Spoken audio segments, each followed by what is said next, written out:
ইসলামটা কে খায় না মাথায় দেয় না ফুটবল খেলে কি?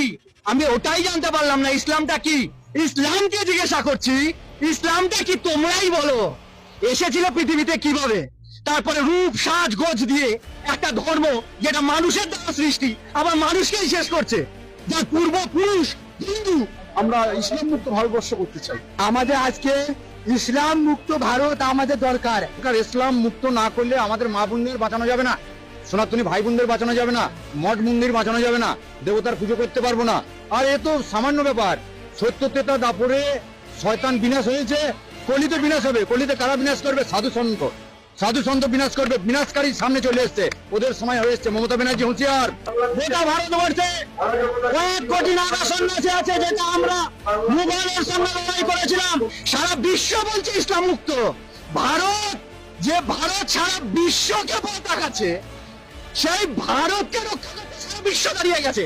এরপরে বন্ধুরা, হিন্দুরা জাগো, কেন ইসলাম মুক্ত ভারত বিশ্ব চাইছে? 1400 বছর আগে ইসলাম তৈরি হয়েছে, 1450 বছর আগে, 1400 বছর আগে ইসলাম পাড়ি দিয়েছে।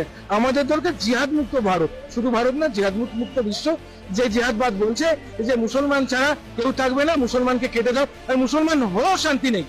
এই তুই শিয়া, তাহলে তোকে কাটবো। এই তুই সুন্নি, তাহলে তোকে কাটবো। তুই আহমদিয়া, তুই বারেলভি, তুই সালাফি, তুই ওয়াহাবি, তুই ইসমাইলি, কাটবো। এই চিন্তাটা মৃত্যু দরকার। এগুলো সব উপধর্ম, ছলধর্ম। আজকে ছলধর্ম করে আজকে ভারতবর্ষটাকে শেষ করার চেষ্টা করছে। ইসলাম ধর্ম ত্যাগ করে মুক্ত করে আমাদের সনাতন ধর্মাবলম্বী হওয়া উচিত, যাতে এই যে হিন্দু জাতি বা সনাতন ধর্মের উপরে যাতে অত্যাচার অনাচার যাতে না হয় সেই প্রতিকার করা উচিত। একজন সাধু বলছিলেন ইসলাম মুক্ত হওয়া প্রয়োজন। ইসলাম মুক্ত কেন? ইসলাম হচ্ছে মানবিকতার শত্রু।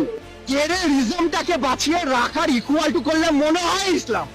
মনে হয় কি এখন ছবি পরিষ্কার করে দিয়েছে ইসলামই, যে যেখানে টেররিজম, যেখানে মার্ডার, যেখানে যা কিছু XYZ সংবিধানের বিরুদ্ধে, সেটাই ইসলাম।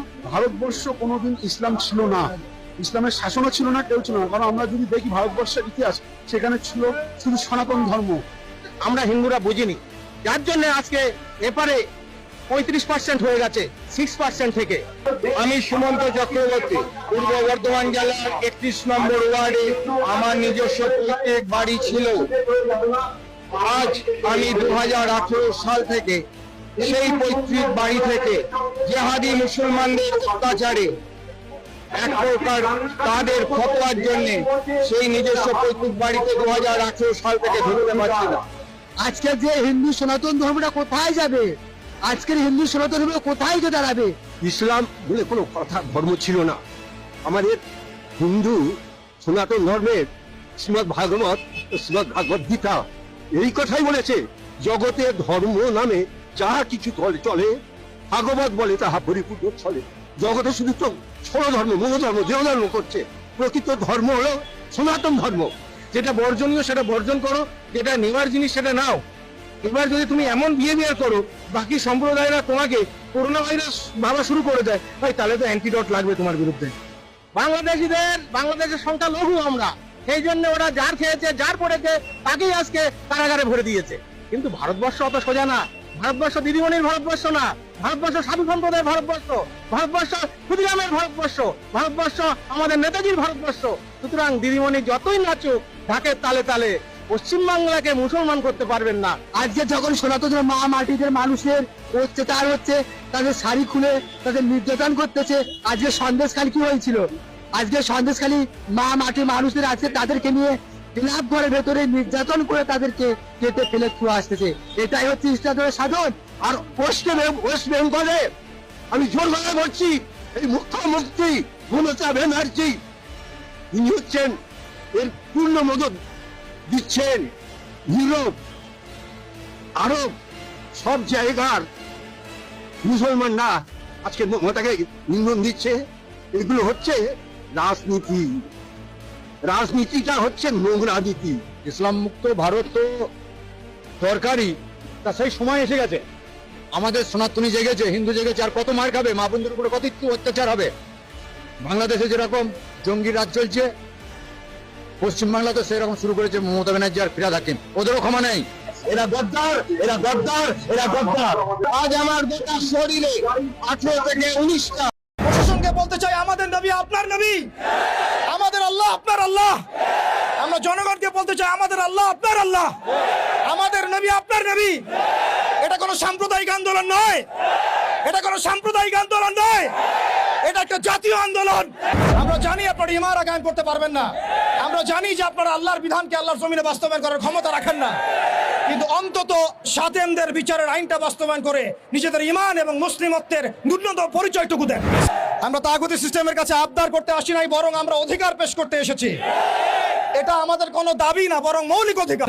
আমরা আমাদের মৌলিক অধিকার পেশ করতে এসেছি। আমরা এখানে বিগত জুমায় রাখাল রাহা এবং তার দোষরদের ব্যাপারে ব্যবস্থা নেওয়ার জন্য এখানে এসেছিলাম, এই দাবি উত্থাপন করার জন্য এসেছিলাম, কিন্তু আমরা এর কোনো বাস্তব প্রতিফলন দেখি নাই। আজকে আমরা আরো বড় পরিসরে দাবি দেওয়া পেশ করব, বরং এটা আমাদের অধিকার। সেটা হচ্ছে শুধু রাখাল রাহা নয়, বরং যত প্রকার সাতেমে রসুল আছে, যত প্রকার আল্লাহ দ্রোহী আছে, ইসলাম বিদ্বেষী আছে, প্রশাসনের মধ্যে হোক, আমলাতন্ত্রের মধ্যে হোক, এমপি মন্ত্রীর মধ্যে হোক, জনগণের মধ্যে হোক, ব্লগারদের মধ্যে হোক, যে কোনো শ্রেণী পেশার মধ্যে হোক না কেন, তাদের সবার বিচার বাংলার মাটিতে করতে হবে।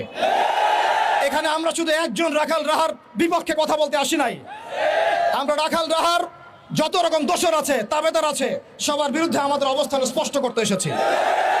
দ্বিতীয় কথা হচ্ছে এই সিস্টেম প্রণয়ন করতে হবে এমনভাবে যাতে আন্তর্জাতিক বিচার ব্যবস্থাকে পর্যালোচনা করে এমন একটা ব্লাসফেমি আইন বাংলাদেশে প্রণয়ন করা হয় যাতে এই বিষয়গুলোর বিচার তো হয়, ইন ফিউচার ভবিষ্যতে বাংলাদেশের মাটিতে কেউ আল্লাহ এবং তার রাসূলকে কটূক্তি করার সাহস না পায়। এমন একটা আইন আমরা প্রণয়ন করতে চাই আপনাদের মাধ্যমে, এবং এমন একটা আইন প্রণয়নের দাবি করতে চাই আপনাদের কাছে, যেই আইনের মধ্য দিয়ে আগামীর বাংলাদেশে কোনো প্রজন্ম গড়ে উঠবে না যারা আল্লাহ এবং তার রাসূলকে গালিগালাজ করে। আমরা জানি আপনারা শরিয়া কায়েম করতে পারবেন না, আমরা জানি আপনারা ইমারা কায়েম করতে পারবেন না, আমরা জানি যে আপনারা আল্লাহর বিধানকে আল্লাহর জমিনে বাস্তবায়ন করার ক্ষমতা রাখেন না, কিন্তু অন্তত সাতেমদের বিচারের আইনটা বাস্তবায়ন করে নিজেদের ঈমান এবং মুসলিমত্বের ন্যূনতম পরিচয়টুকু দেন। নিজেদের ঈমান এবং মুসলিমত্বের ন্যূনতম পরিচয়টুকু আপনারা প্রদান করেন। আমরা শেষ কথা বলছি এটাই, যে আমাদের সরকার এদের বিরুদ্ধে আমাদের অবস্থান নয়, আমাদের প্রশাসন তাদের বিরুদ্ধে আমাদের অবস্থান নয়, আমাদের জনগণ তাদের বিরুদ্ধে আমাদের অবস্থান নয়। আমরা আজকে চাইলে এখানে কোটি মানুষের সমাবেশ করতে পারতাম। আমরা ওয়ার্ল্ড অ্যাফেয়ার্স বুঝি, আমরা জিও পলিটিক্স বুঝি, আমরা দেশের অভ্যন্তরীণ বিশৃঙ্খলাগুলো বুঝি, কিন্তু আমরা সাতেমে রসুলের ইস্যুতে কেউ চুপ থাকবো না ইনশাআল্লাহ।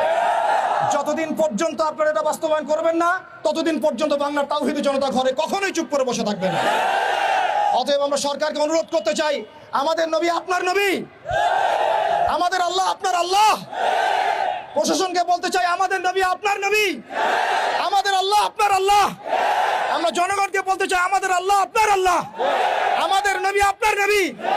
এটা কোনো সাম্প্রদায়িক আন্দোলন নয়, এটা কোনো সাম্প্রদায়িক আন্দোলন নয়, এটা একটা জাতীয় আন্দোলন, এটা একটা জাতীয় আন্দোলন।